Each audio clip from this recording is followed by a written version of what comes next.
Okay guys, thought I'd do a little worm farm update, kind of show you my progress. I got a lot of new worm farms that I've started.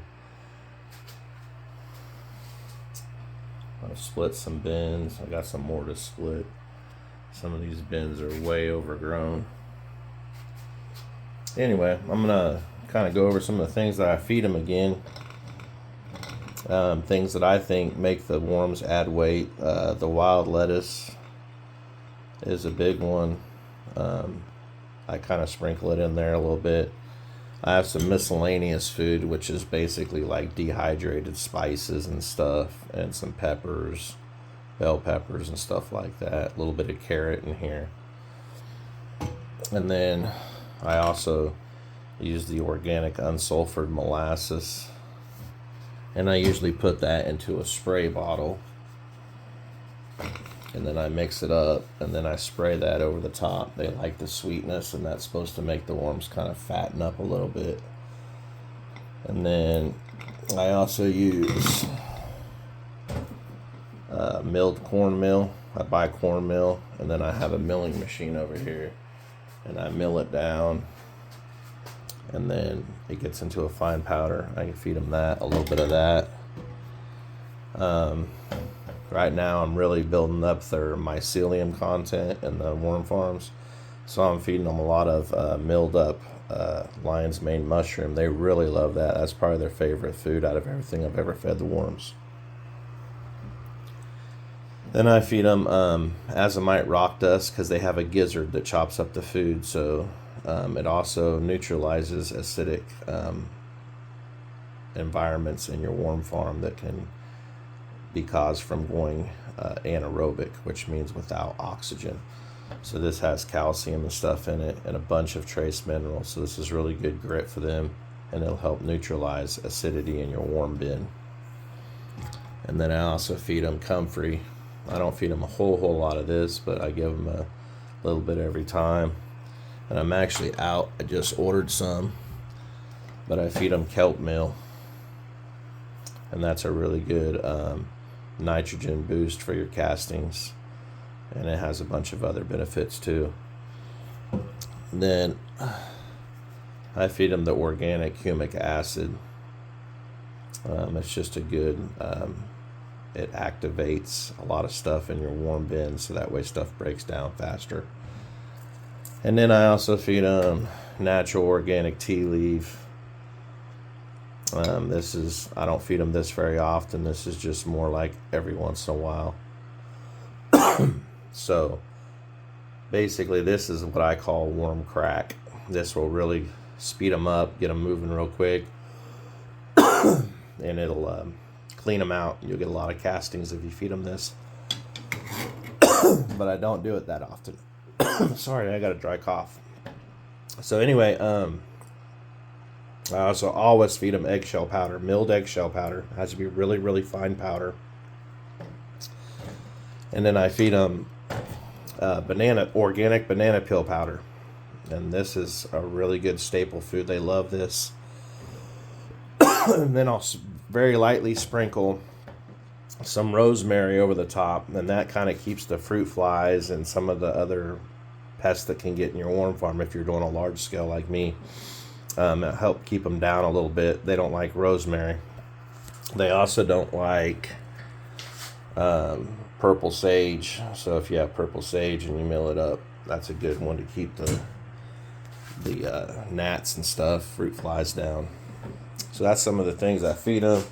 And then during the winter, I also have some old cantaloupe in here, some organic apples, and some rinds and stuff out of my garden watermelon and cantaloupe rinds. And then, as usual, I always feed them. I think that, yeah, this is dandelion greens.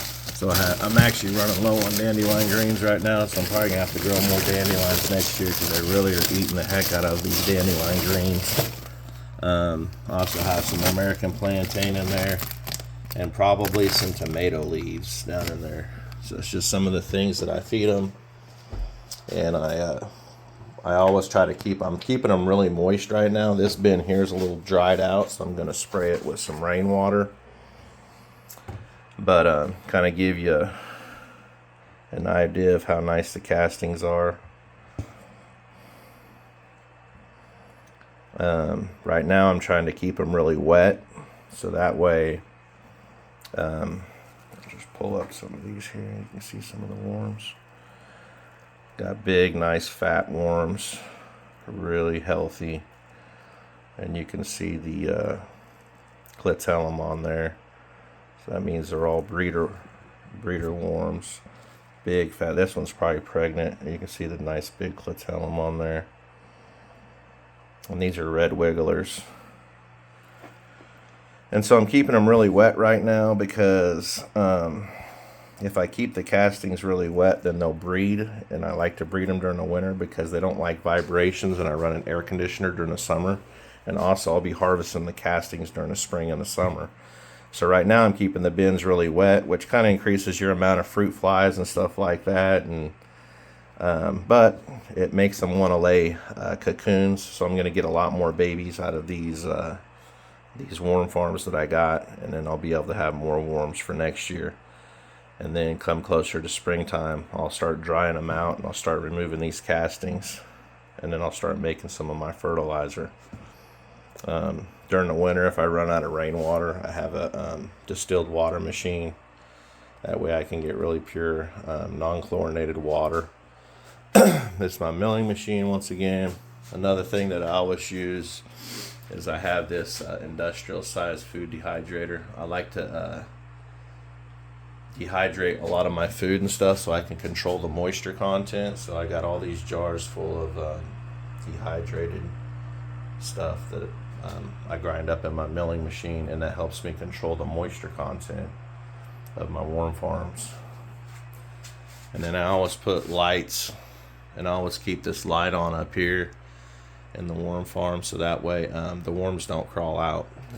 Worms they naturally want to crawl out and move around, and so if you leave a light on, they're light sensitive, and they'll actually stay down in the worm farm, and they won't move around as much as far as like trying to escape, because you don't want to come home and find a bunch of worms escaped, because then they usually go onto the concrete floor and then they die.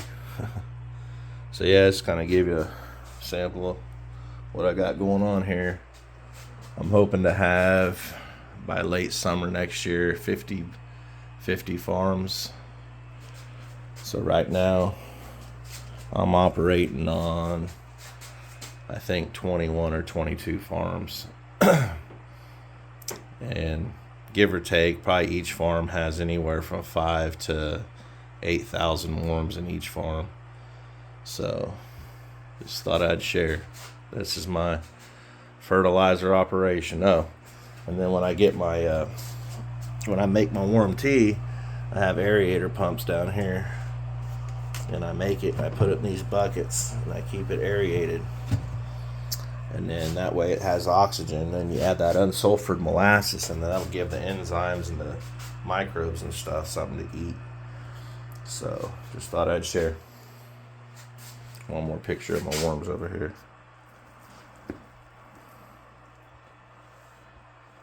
So yeah, these are really good castings in here too.